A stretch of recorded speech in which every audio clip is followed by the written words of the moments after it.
sound, mind, and body is brought to you by Inform Fitness. Get a full body workout with slow motion, high-intensity strength training in just 20 minutes a week.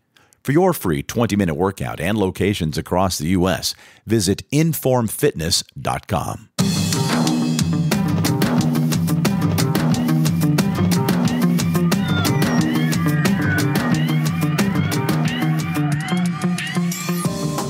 Hello and welcome to Sound, Mind, and Body, a podcast where we talk about how to stay healthy, balanced, and well of mind, body, and spirit in today's crazy world with a dash of woo-woo. I'm Sheila Melody, and our guest today is Dr. Sandeep Kapoor. He is a primary care physician who strives to bring back old-fashioned family medicine, whose holistic approach to medical care is based on getting to know and listening to his patients, not merely their ailments. His memoir, Trust Me, I'm a Doctor, describes his life before, during, and after his reality star patient Anna Nicole Smith's untimely death came crashing in on his life. Thank you for having me. I call you Sandy because you are known as Dr. Sandy, correct? A lot of times, yes, to my peers, and friends and patients. It's a term of just kind of taking out the formality with patients and doctors. And you are truly one of those rare old-fashioned doctors that actually gets to know their patients, that actually listens to patients. And let's talk a little bit about your practice. So how did you get into practicing? How did you even want to become a doctor? Well, I think that people are... I think I was born to be a physician, a doctor, a healer, and that's even as a small child. You just kind of have that natural inquisitiveness, and I think I did have my doctor when I was a little boy used to come to the house in England where I grew up. So I was used to seeing, and sometimes I was used to seeing a doctor in a very traditional white, long trench coat and a big hat and a black bag come to the house, and you'd feel horrible, you'd have a fever or you'd be really sick, but sometimes just the presence of the doctor walking in the door in your home would make you feel better. And that's a feeling that you automatically, whether it's psychological or whether it was something, it stuck with me as a child, that why would you feel better just for having the presence and the caring of someone who comes in your home? So it became, from an early age, just understanding what a doctor was to a family, or what that meant. You knew, by being in the home, so much more about their lives, who else is in their lives, and what kind of family it is, and where they live, and it tells me a lot about people's lives. And I think from an early age, that's where I learned what it was to be a true family doctor. And so once you became a doctor and you bought out a practice in Studio City, you have what is called a cottage business. Now, explain the difference of that to some typical doctor. Well, it really is an old cottage. So, I mean, it's actually on Ventura Boulevard, which is a commercial street in Studio City, but it just happened to be a doctor's office since 1938. So it was a legacy family. So it was handed down through a couple of generations of doctors. And I was really chosen by the doctor, Dr. Kovner, to take over his practice. So it was a, we had worked together in different committees, et cetera. And so I was so honored to come in, and it really was a kind of an old, rundown little cottage. And so it was very different than being in a sterile kind of big doctor's office with a bunch of... In a regular building or something. Correct. So it was just a cottage. That's why I call it a cottage. And it was looked a little English to me, too. So your family, you grew up in England. Your family came over from... You actually then grew up in... You went to school. Were you in Connecticut when you went to school? I was in upstate New York. Oh, upstate New York, yes. My dad worked for Xerox in England and was transferred over there. So we came into a very different place. We thought that we were coming to what we saw on TV. Which was what? Like, what was your palm idea? trees and, you know, a beautiful sun. And so we came in the middle of the winter in Oh, my gosh. 1977, and it was quite a shell shock, you know, with the lake effect snow and blizzards. So it wasn't quite the America we thought, but you know what? You just pick up, and we were really excited to come to America. That was our dream. We were almost celebrities when we were in our school, and we had announced that we were moving to America. It was we were famous.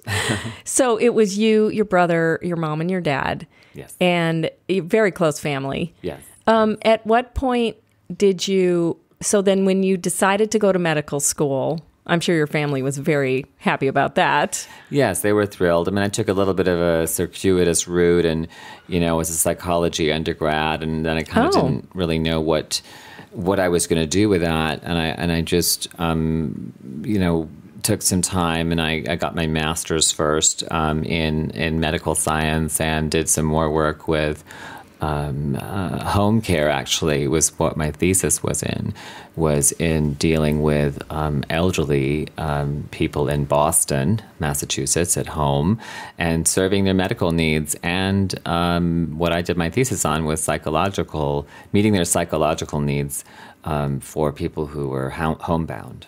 So this is exactly what you are all about. And that's what makes you very unique and different, I believe, in this day and age, because it's not the doctor that used to visit your home back when you were younger and that inspired you, but you're that doctor now. You go to people's homes now. I do when they need me. I mean, I have a little practice where they come in, but essentially if they can't come in for transportation reasons, they're old, they have problems, it just makes more sense to go to their homes. And even in LA and LA traffic, somehow I made it work. So you bought out this legacy practice in Studio City, and with it came some of the patients, right?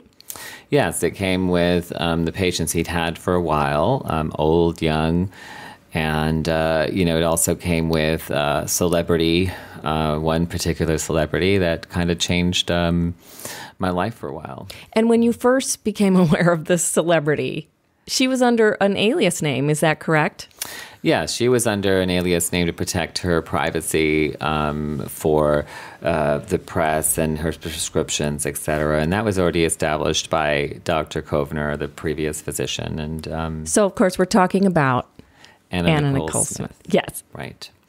So when you take over a practice, it's called goodwill, and you assume the practice. I purchased the land and the building and all the equipment, et cetera. But you have a trust with people that the doctor's handing over his practice, and he basically says to you, if the patients have a choice, they don't have to come to you. They can go somewhere else. But you try to gain their trust and see what you can do for all of them. And that's your job, is to see if you can kind of hopefully continue the good care and then grow and have more patients. So when you first had Anna Nicole come into your practice, what was that like? Was that the first celebrity that you were really like, oh my goodness, Well, certainly it was the first in my professional career that I had met, and I had knew who she was from the TV or from modeling pictures, et cetera. But I was there to treat her pain and her other medical ailments, and to carry on what the other physician had done. So it was, yes, awestruck, but I had several hundred patients to take care of along with her. So you were treating Anna Nicole Smith. You became friends with her.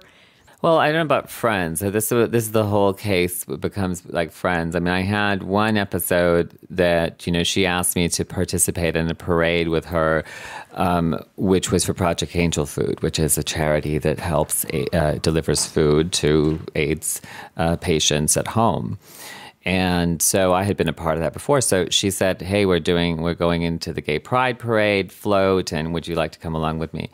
And so that day was at the Gay Pride Parade. Everyone was having fun, drinking. And so after the parade, yes, we got into a little social overindulgence, if you will, and, got carried away and had a good time. And that is the day we were supposedly friends. So it was like that one day, The right? one day was a day of actually joy and fun. And, I think that, I got to know Anna that day from a different perspective as someone who was, sort of a lone woman who was very, she said that everyone around her was someone that worked for her, meaning, she had her attorney with her, she had a photographer with her, she had her hair person, and these were her friends.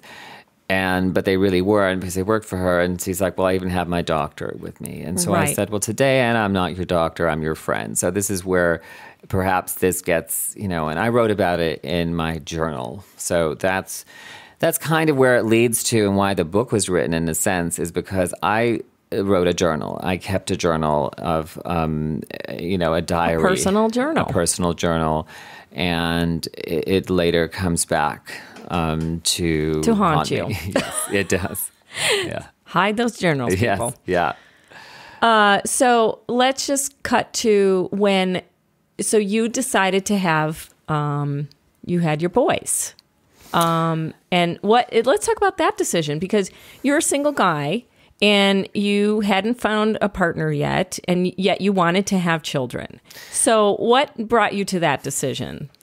Well, I was in, I'm an overachiever. I don't believe anything is too impossible to do. And I had some relationships with different men, and I was looking for the one and the right one, but I wasn't able to find them. So I was getting older in age, and just like anyone, you start thinking about, I had always wanted children since I was young, and part of the reason about struggling with my sexuality, about being gay and not coming out early, was because I was really wanted a family. I wanted to have kids, and I didn't think it was possible when I was younger because of the technology, or just But when I became a successful physician, and I realized that there was just such amazing possibilities with in vitro and being able to create these wonderful gifts of God. I had enough strength at the time to just feel like it was the time to move to that next direction, and I didn't need anyone necessarily to. I had my parents. My parents were very close to me. My mother encouraged me. I had that back up. And I also figured, my God, well, she's getting older. So, if, now's the time. So what was the process of that? You had to go... Oh, yeah. I had to. It was an amazing miracle of an experience to work with the Beverly Hills Reproductive Service. It's with one of the original guys who did the test tube babies, Dr. Mark Surrey. He's very well known. And I was fortunate enough to know a colleague who went to school with him, to medical school. So I had, very hard to get into doctor, kind of as a personal referral. And so he... the whole process was such an amazing thing. It wasn't about like, well, you're a single dad and why would you want to do this? And, it was just so well planned, and we had a surrogate who was handpicked and who would carry the babies. And we had... So you met with the surrogate beforehand? Yes, met with us. I got to pick the surrogate because the surrogate was separate from the donor egg, which was picked out from another agency. So it's all well coordinated, and so you have a separation of like, well, the donor egg is anonymous and comes from someone that I know from telling from pictures and stuff, but I don't know more details other than the genetics, etc. And then you have to pick someone to cook your babies, so you have to find someone who's going to take care of them, and so I picked. And they're going to be healthy, and right. yeah. So I picked a lovely gal from San Diego who just had a great spirit, energy about her, and she had. She was raised by lesbian parents, just so happened to be. Oh, wow. And so she wanted to give back and do something for herself and do something for her parents.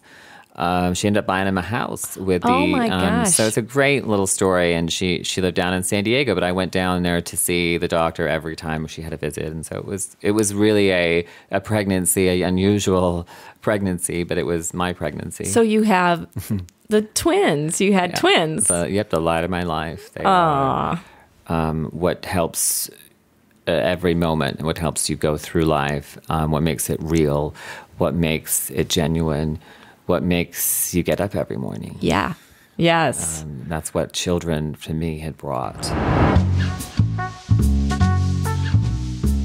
On the next episode of Sound, Mind, and Body, we talk with my good friend, teacher, artist, and producer, Lisa P. of the band No Small Children. And the thing about teaching, and any teacher will tell you this, that you never know who's listening. You never know. It's not about who's listening. It's about whose heart is open at that moment, at any given moment.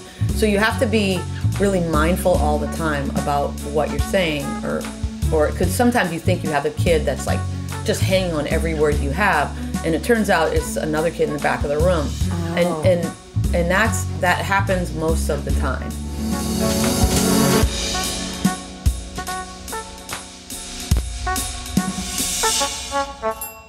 Hey, it's Tim Edwards, founder of the Inbound Podcasting Network and producer of Sound, Mind, and Body. If you're a regular listener of the podcast, you know that Sheila asks all of her guests how they stay of sound, mind, and body. Well, in part, my answer is my once-a-week high-intensity workout at Sheila's strength training studio, Inform Fitness in Toluca Lake. That's right, I said once a week, and here's the best part. It's only for about 20 to 30 minutes. However, it's not an easy-peasy half an hour, that's for sure. The workout is pretty intense, but it's extremely safe because my trainer Joe is guiding me the entire time. All of the movements are in slow motion and are in perfect form, hence the name, Inform Fitness. The workout's also quite effective. At the time of this recording, I'm 50 years old, and at my age, I should be getting weaker, but I'm not. I'm getting stronger every single week. You'll hear Sheila say several times here in the podcast that strength care is health care. Check it out for yourself. There's a free session waiting for you at informfitness.com. Click the button Try Us Free right there on the homepage. Fill out the form and enjoy a slow-motion, high-intensity, full-body workout in just 20 minutes. On the website, you'll also see that this offer applies to all Inform Fitness locations across the country. For a list of those locations, tons of videos and information regarding the Power of 10 workout, visit informfitness.com. Let's talk about the day that basically your life changed in this one morning. Mm-hmm. And you kind of opened the book with this. So what happened that day? So I was home. My babies were just about 8 days old. They were in the nursery with the new nanny who'd been there 4 days. She was a live-in, and my parents were there. Obviously, the birth had just happened, and my cousin was there from San Diego. She was actually working on a research project in my office. And so we had a pretty full house, and I was looking for my socks and trying to figure it out. And all of a sudden, my dad comes in with these armed police and detectives, and essentially what amounted to a raid on my home and my life and my person regarding Anna Nicole Smith. And when was the last time you had seen her before this happened? Before her, the last time I'd seen her before her death was about 6 or 8 months. And then she had died prior to this happening. Yeah, so another 7 months. Yeah, or something. right. So it was like about a year. It was over a year that I had last seen her, and so I had no idea. It was just a shell-shocking experience. Oh my gosh. There were helicopters outside. I mean, they brought out all the police and DEA, and it was supposedly protocol This is what they told me. They were looking for any evidence that connected me to her death, which made no sense at the time. I was just shell-shocked. I was in the protective mode. I wanted to protect my existence, my kids mostly, which they had to apparently go through and search the cribs, etc. Oh, my gosh. I'm not sure what they were looking for, but it was, a whole kind of dramatic scene that was orchestrated by the state of California on the behalf of the Attorney General, who was Jerry Brown at the time. And from what I learned later, it was really a conspiracy, and I was involved in this, swept up into this case that was a huge media. Anna Nicole Smith's life was surrounded by tabloid media, whirlwind, circus-like kind of atmosphere for most of her life in the public. And I believe that I was swept up into it for reasons that probably had nothing to do with me or my care of Anna Nicole Smith, other than the fact that it was a great story. And it was a rather salacious and, it got media attention. Right. And they were trying to, wasn't this right after Michael Jackson died as well, or no? It was about, it was 2007, so Michael Jackson died in 2009. This whole ordeal did last for several years, and it adds to sort of the puzzlement of why it happened. And so it wasn't, it was well planned, because after that, I didn't hear anything for a year. Before, so they took you in handcuffs down to jail, did they tell you what they were charging you with, or? At that time, there was no charges. That was an investigation. That's the way they investigated? That was the way they investigated. They burst into your house with a SWAT team, basically. Right. And they also simultaneously burst into my office. Oh, my gosh. And looked for files and took files on her and other patients that were being treated for chronic pain. They had come down on this, believing there was some kind of insidious, plot to feed Anna Nicole drugs, and that led to her death. Oh my gosh. So, and then this is where they found your journal, right? That we were talking about earlier. They found it and they took it, right? Well, they took all 800 pages of 4 volumes of it, because they took computers, they took whatever they could, and they were going to analyze it, I suppose. And then they read the whole journal and diary and found a page that I had written about Anna Nicole Smith about the day of the parade. So I had outlined my experience that day with going to the Project Angel Food Parade, and getting drunk with Anna Nicole Smith was in there too. And I also then followed it up with a hangover written excerpt that just says that I probably shouldn't have done that. Oh my gosh. And the famous words that were published in the newspapers were, "Can she ruin me?" Because I give her methadone and Valium, and can she ruin me? So those famous quotes really that were put in the paper, because they're so dramatic, and they have a flair for I do have a flair for the dramatic. That's probably why I wanted to write the book. But it became part of what they used in the newspaper, part of what the prosecution used to try to implicate me in this plot or conspiracy. So your babies are 8 days old. This happens. Your whole life changes. From that point forward, you were in this whole investigation, which eventually got you. So your whole life is like, all of a sudden you're on red alert. You could be, you have to deal with this. You have to hire an attorney. You have to go through all this stuff. How did you get through that extremely, horribly stressful time? Well, I did have some preview to the raid on the house, and that when she died, there was a lot of speculation in the media about me, and I couldn't say anything. And so there was a lot of they descended on my office at the time with the paparazzi and the media. When she died. So there was a prelude to that. The babies were just conceived at the time. They weren't born. So 8 months earlier, when she died in February of that same year, there was a lot of speculation. Of course, there was a lot of investigations. There was a lot of things that went on. And I didn't expect anything to come of that. Because it had nothing to do with her. Wrong. So it was so that was 8 months. So it really started when she died in February of 2007, and throughout I went through a pre-trial and a complete trial with the jury that ended in acquittal in 2010. So 3 years of that. Oh my gosh. So tell me how you got through that. How did you get through that? Well, really, the idea is that I had a practice to run. I had patients that counted on me. And I had those 2 babies to raise. And that was my fundamental goal. I had to, that was it. I had to, these babies were beautiful gifts of God. They were my responsibility, and it was kind of like, here you go. That's what you have, and you get up and go to work, and you see your patients. And I think that's what helped me, was to get back to work. And your patients stuck by you. My patients stuck by me. They came. They were very concerned, obviously, about what they saw in the papers. They were defensive for me. For you. For me. Right.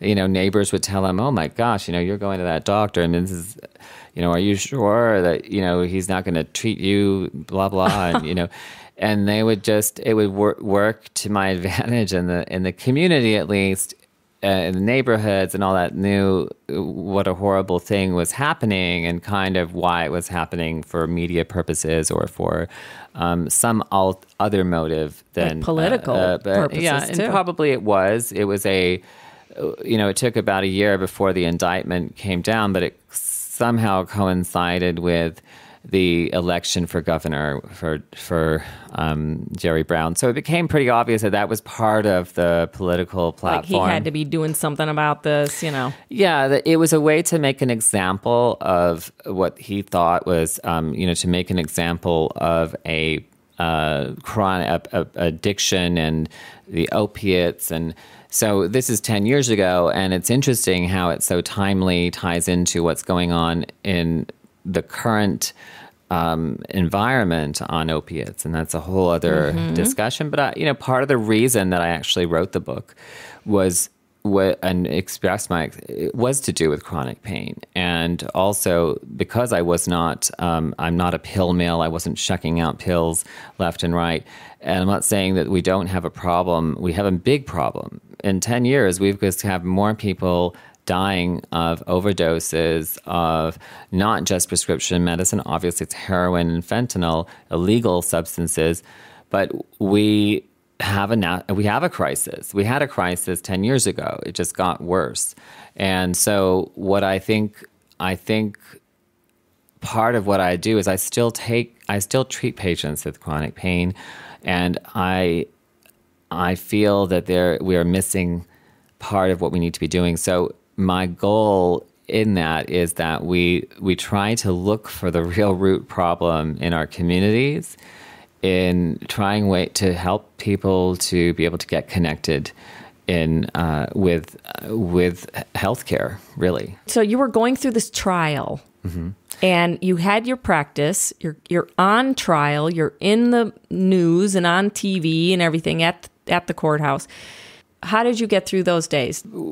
When during trial, which was about 2 months, I had a physician's assistant who was very loyal, and she's been with me 11 years now, and she would see the patients in the daytime. I'd see them at night. But part of the other thing is I always believe that things come into your life for a reason. And so part of that was you do what comes your way.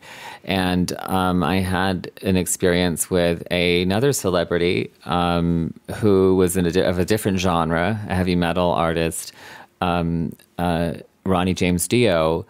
It wasn't a patient. Everyone asked me, well, how many celebrity patients do you have?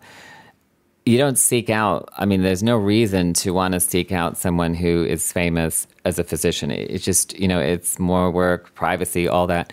But it happened to be that his wife, Wendy Dio, owned an antique store across the street from my office. And I used to take care of her and her mom, and she'd been with the practice before, and her mom came over from England, and she was in her 90s, and I helped to see her at home and to take care of her and help her to take care of her mom. And so it was natural, kind of when Ronnie got sick, she dragged him in to my office. Yeah, you were probably the only one he would have gone to. Yeah, I mean, that's the whole idea of trying to, luckily for Wendy, she's, a lot of women have to drag their husbands in for checkups or for whatever. And he was a very busy man. He was touring, et cetera. But, it turns out he had stomach cancer and it was advanced. But the key is that this, Ronnie and Wendy and his wife both were, perhaps Wendy was maybe stronger, and that, she was so positive and hopeful. And when I'd have to filter things through her, and, it was a very intense time because we had to move very fast. Cancer doesn't wait for us. So within days, we had a diagnosis, and we had, she was flying off to the Mayo Clinic with him, and then they finally ended up in Houston. So I was so involved and busy with, this is all during the time I'm going to different hearings for, the medical board was trying to file something to take my license during the time that I was waiting. And, similar things were going on. And I didn't have time for that. I mean, it was ridiculous to assume someone's guilty before the trial. But I was, instead of focusing on that, I was focusing on what I could do to give hope to this man who was ready to give hope, was ready to go anywhere, and this couple. So that's what I focused on, and it gave me that purpose. And I was honored to be included in saying, hey, could you please come and talk to the doctors and see how the treatment's going, come to Houston. And, and Ronnie had asked me directly to do that, and because he trusted me. Right. And at a time where, you're on trial. We're on trial Yeah. for doing something wrong to a patient. And for that to be, the focus never went off like, well, no one believed that. They didn't believe it. The whole family around him was behind him. They had a big extended family of friends who became that chosen family.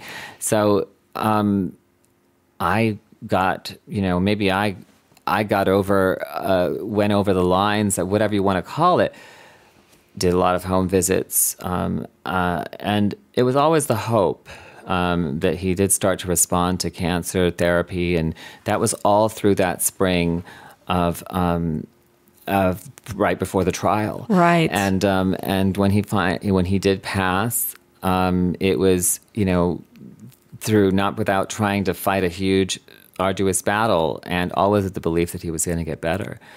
But during that time, when he was sick, we had some time to talk, and just talking about, he was such a person that wanted to do for others, right. Gave himself of others. And that's what you learn, as a physician, to see this firsthand, that he would think about other people. He would hold the hands of and talk with other people that may have been fans, with younger fans who were going through cancer at the same time. Wow. And he befriended them. He would see them at the same visits and waiting in the waiting room. And he was a real person. So he spent time cheering him up, talking to him, and being a real person, not a rock star or a singer, but just a real person. And that I witnessed. And that's the biggest lesson you can learn from someone who has cancer and is going through that. And as a doctor, to be able to get to see that firsthand and believe that that is the beauty of the human heart that exists when people are suffering at their worst moment, to think of somebody else and to think about somebody else, what they're going through. And that's what I think inspired us, in the time, Wendy, I, the three of us, talking about what we could do for people with cancer. Right. And then you became the co-founder of the Dio Cancer Fund, the Ronnie James Dio Stand Up and Shout Cancer Fund. It was right after he'd passed away. And I remember going with Wendy to the chapel in the hospital. And she had a prayer and a strength that it was almost like you could feel it, the energy and the strength. But she got up and she said, we got to do something for other people. And that's when we decided to do it. Wow. At that day. And then the love of all his co-workers, friends, and many years along with us, we formed, as you were part of it also, formed this amazing cancer fund. And so we formed the cancer fund. We started working, but meanwhile, then the trial started. And tell the funny story about the one day at the trial. Now that it's over, it's a very funny story. So you had started the cancer fund, and you and Wendy had a very important meeting with somebody from MD Anderson at a lunch hour meeting. You were actually the defendant on a trial. You were downtown. You left for lunch with Wendy to have this meeting and to give money to the MD Anderson for this very important study. Yeah, it was just, it was like during the trial in the middle of August. And, we really didn't want to, we were donors. We wanted to make sure the money went to the right place. And so this representative had flown all the way, so we couldn't refuse. So we just told her we're in, I'm doing jury duty or something. So let's meet downtown. And so we jumped into the car and, we're dropped off at the restaurant. And of course, we're talking about my passion for cancer research and doing that and what we can do more with the money with the three of us. And I got carried away a little bit. And, court was, is in session. I'm a defendant. You have to be there on time. And Wendy was kind of looking at the watch and pinching me and saying, "Oh, we got to go." But it was kind of a calamity. It was 110 degrees. We were in suits. She was all dressed up too. We couldn't find a cab, and then we finally got a cab, and we were rushing through traffic, and going through metal detectors and running, and we were late. So you walk into a courtroom. A criminal courthouse, the same courthouse that O.J. Simpson was in, looking very similar to that. Wendy came with me, and she sort of segued into the back, but I had to walk down the middle aisle and go take your place in the front. And my attorney was just really mad. She was a wonderful woman. She was the one that really was my saving angel. And she ended up, she was steaming mad, I could tell. And as was the judge. And I'm like, Jesus, the only time I've been late. And so I sat down kind of quietly and I'm like, well, I was at a cancer meeting. I was trying to save lives. And I had a little brochure and I sort of tried to prove that, here I wasn't just having lunch. And she took it and threw it on the floor underneath the bench. And she said, "You probably lost the case. They're going to vote guilty for you now because you've made the judge all pissed off, whatever." Oh no, my gosh! But those are I just document that in the book. It's kind of a heart racing kind of hour, but it was such a. It just goes to sort of what the contrast in life. Like, the real life is talking about cancer, taking care of patients, seeing what we can do, having the great opportunities to help people screen people from getting cancer. That was what it was all about. And it wasn't about the charade that was going on in the courthouse, even though it was a very serious thing. So it gave you strength to get through that. It gave me strength to get through that hard part. So the book is Trust Me, I'm a Doctor, my life before, during, and after Anna Nicole Smith. And I highly recommend everybody get this book, read it. It's not only about that. It's about your life. It's about your family. It's about all the stories that made you the person you are today. So let's go to our questions so that we can, as Sound, Mind, and Body, get to know you a little bit more. Got it. Yeah. Okay, so what's a favorite sound? I think hearing the breathing of my sons when they were babies, our little babies, when we would take a nap. They would nap when they were babies, and I remember just laying there, and I wasn't a good napper, so it was listening to their breathing, calm. The most amazing peace on earth when you look at a sleeping child. And I think the hearing of their breath is one of my favorite sounds. That's beautiful. Okay, so what's a favorite memory? Wow, that's a hard one. Memories. That's why you write a memoir, right? But I mean, a favorite. Well, this is a certain thing that maybe comes to mind. Off the top of my head, what would I think? Let's see. I think in England, back to England, and it was sitting on my uncle, who is an ophthalmologist, an eye doctor, on his lap when I was about 6 or 7 years old. And that was many times he would bring me into his clinic, which was in his office, and sit me on his knee so I could look through the slit lamp at someone's eyes. And he had such kind face and hands, and that's I think those memories are we call it, my name for him is Dr. Uncle. I mean, there was no, he has a name, but and he's retired now, and in England you have to retire as your first surgeon when you're 60. Oh. So he consults though, and he gives lectures, and he's still very active in teaching. That's wonderful. Okay, so what's a favorite place?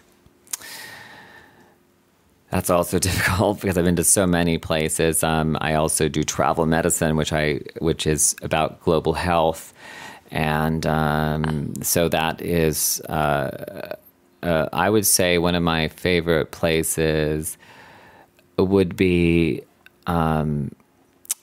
Austria. I think Salzburg. Salzburg, Austria is the most quaint little town with a river through it, so countryside.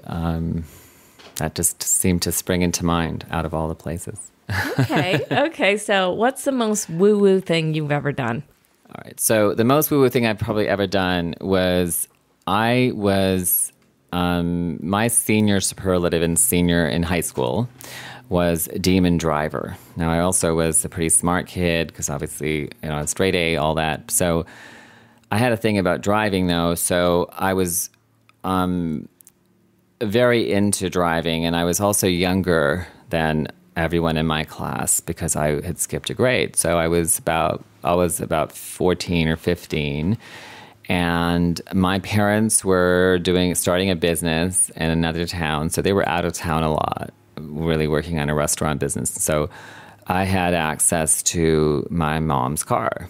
And so I started driving it to school without a license or anything because I figured I was a good driver, and I just practiced well, and I would go pick up my friends.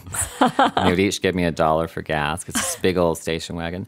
And so, but I carried it another step one day, and it was during homecoming, and I remember driving onto the football field with a bunch of friends and doing donuts. Oh my gosh. In the, I think it was snowy. Yeah, it was snowy, or it was kind of slushy and muddy, and doing donuts in there, and getting chased by the police at that point. So, did you get caught?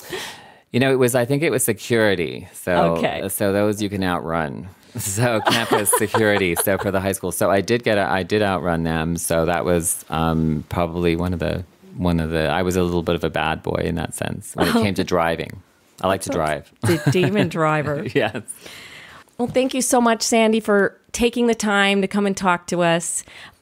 His practice is Kapoor Medical. The slogan he has is caring for generations, all ages of people. He does internal medicine, geriatric medicine, hospice and palliative care, travel medicine, which is when you need the immunizations to travel to different countries. He does cancer prevention and screening, and also holistic care, holistic health care.